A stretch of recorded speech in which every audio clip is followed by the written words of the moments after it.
Hello, hello, hello, all, and welcome to the Good Witch. If you are new, welcome, welcome. If you are returning, welcome back, my loves.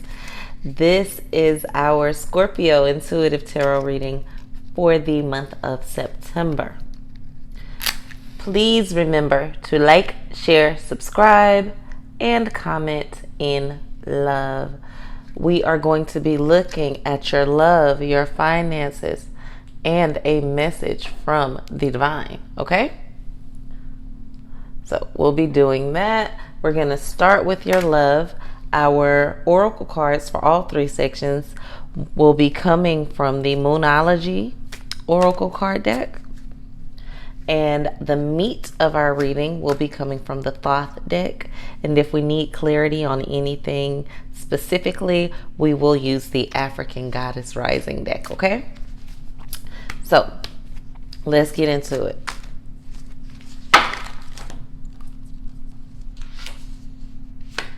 So for love, okay, that's beautiful. We have full moon, surrender to the divine.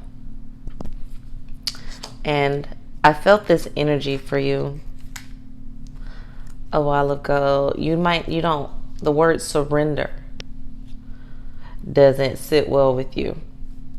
You might say, yes, it does. Me, it does. But when you think of it, when you sit and you feel that word doesn't feel good to you. It never really has. To surrender to you sounds like to settle or to accept defeat.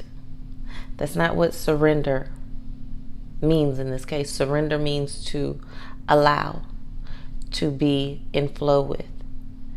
And what better to surrender to than to the divine, especially in matters of love, in anything, but especially in matters of love, in matters that you can't change.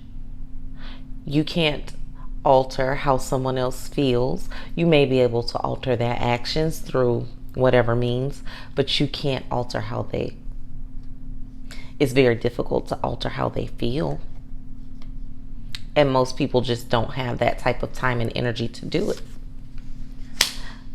So surrendering to the divine in your love life means I'm just going to be. You have the Eight of Cups, and that is settling in your spirit.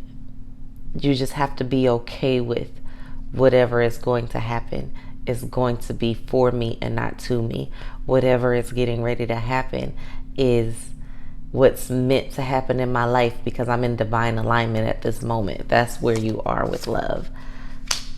When you're frustrated because things are not moving at the pace that you want them to move in. For some of you, it feels like it's moving too fast. It's too much, too fast. I got too much other stuff going on. And for others of you, it's like, oh my God, I've been waiting for this for so long. We're going to get to what this is in a second. Rock with me. I've been waiting for this for so long. Why is it taking so long to get to the place that I want it to get to? And when you get like that,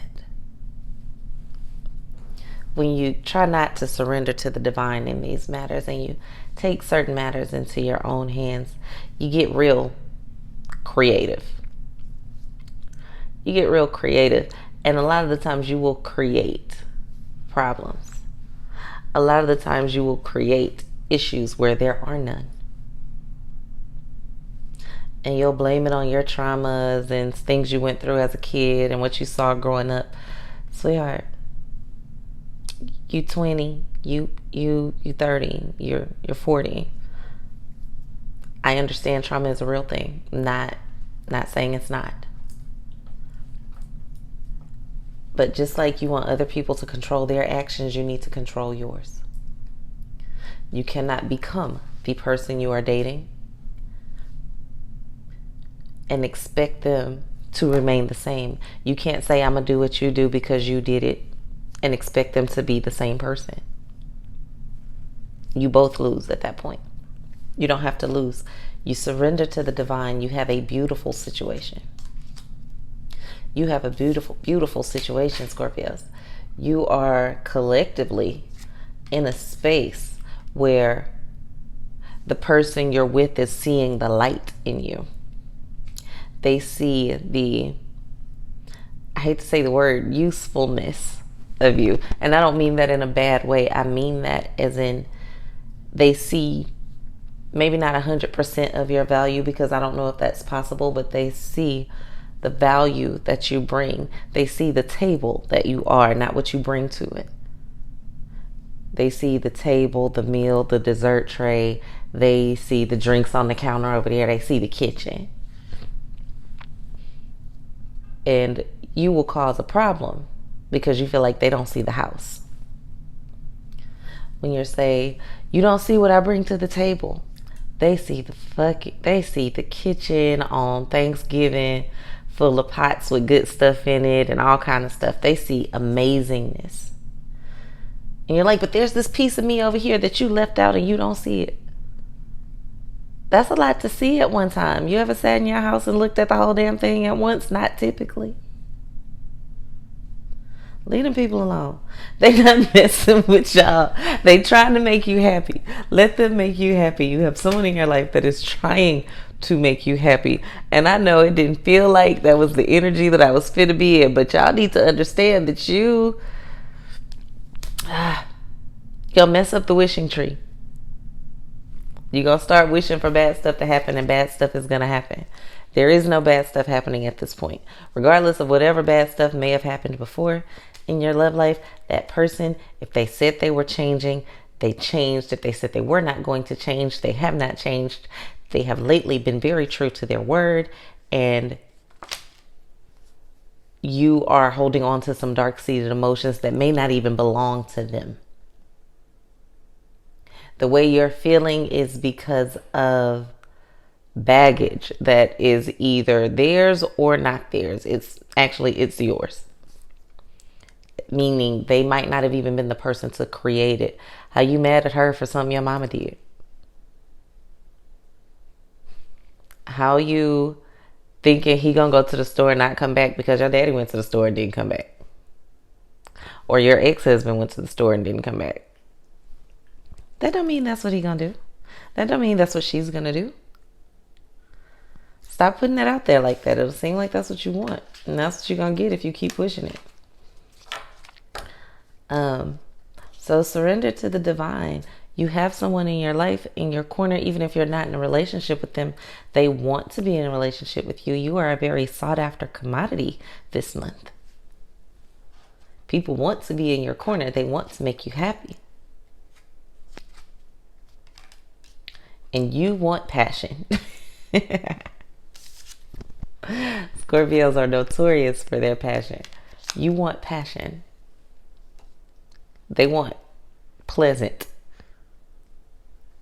Passion for you can be very, very fiery and not always comfortable for those around you. Let them give you pleasure or create your passion. Just make sure your passion isn't created because of trauma. Make sure you don't confuse. Make sure you don't misinterpret passion for chaos. They're very, very different. Don't create chaos and call it passion. And don't have passion and call it chaos. There's two sides to every coin. So just be awesome, be you, be aware that this person loves you and they're not doing you any harm right now. Let's look at your finances. Okay, you have a super moon in your finances. Emotions are running really, really high when it comes to the area of your life, which is finance and abundance. You have the 10 of discs. Death. Okay. So, you have very, very high emotions because you made some changes in your finances and they were supposed to get better. They did get better, but they didn't keep on getting better the way you thought they was going to keep on getting better and better and better. So what do you do now? You made the changes you said you was going to make. You did the things you said you were going to do. I went to the classes I said I was going to take. I got the job I said I was going to get. I sold the car I said I was going to sell. Whatever the case. Now what? It did what it was supposed to do. I don't know what to change now. I already changed it. Change it again. Change it again. And then when that works or that doesn't work, change it again. There's a million options out there. You cannot give up because you salty. And you know, if you come here, that I'm going to be as real with you as I possibly can. You're salty because some stuff did not work out the way you wanted it to in your finances. So you're going to sit there and pout, or you're going to get up and produce. And either one is fine with me, but it's you and your household. What are you going to do? Are you going to pout or produce? I would suggest you get up and go produce, because what happens is, even if it worked, doesn't mean it's going to keep working. So you have to continuously think, be ready with the next step for changing again when it comes to matters of finances. When it comes to matters of abundance, now is not a good gambling month for you. Now is not a good stock market, crypto month for you. And it's not that it's not going to be a good month for that. It's just that you're not going to, your emotions are too high for you to actually make the right decisions. You're going to be making these decisions from an emotional, wishful thinking, hopeful place versus an informed, studied, thorough, accurate place. Because you're mad that you got to change. So you either gonna have to keep pouting or produce, but you can't do both. What you will produce if you keep pouting is more reasons to pout. This month things may not work for you the way you want them to financially, but that don't mean stop. That means get up, keep going, and try something different. Change it again.